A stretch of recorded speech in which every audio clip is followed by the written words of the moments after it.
Congress party में BRS के रुकन असेंबली एवं संजय कुमार को शामिल करने से मायूस सीनियर लीडर टी जीवन रेड्डी ने मंगल को ऐलान किया कि वो बहैसियत कानून साज काउंसिल मुस्तफ़ी हो जाएंगे। कई कायदीन बशमूल डिप्टी चीफ मिनिस्टर मल्लू भट्टी विक्रमार्का ने उन्हें समझाने की कोशिश की।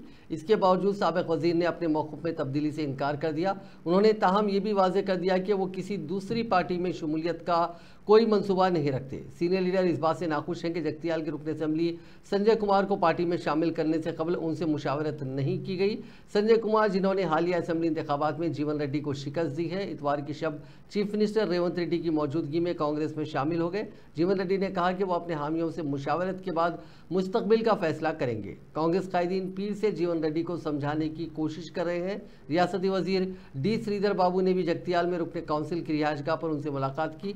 डिप्टी चीफ मिनिस्टर मल्लू भट्टी विक्रमार्का, श्रीधर बाबू और दूसरे कायदीन ने मंगल को भी हैदराबाद में जीवन रेड्डी से उनकी रिहायशगाह पर बातचीत की। ताहम साबिक वजीर बहैसियत रुकन काउंसिल मुस्तफ़ी होने के अपने फैसले पर कायम थे।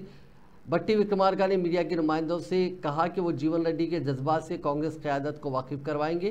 पीर को जीवन रेड्डी के साथ मुलाकात के दौरान श्रीधर बाबू ने भी इस किस्म का तयक़ुन दिया था।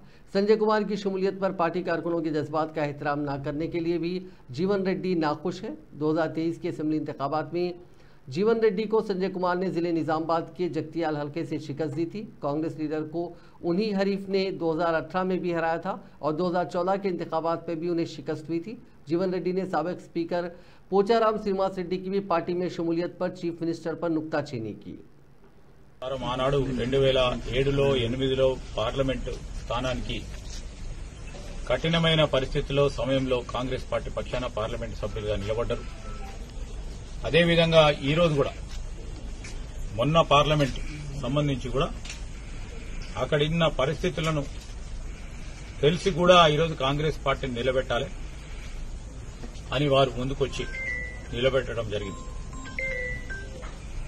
మరి ఈ సందర్భంలో కూడా వారిని మేమందరం కూడా మరి నిన్న జరిగిన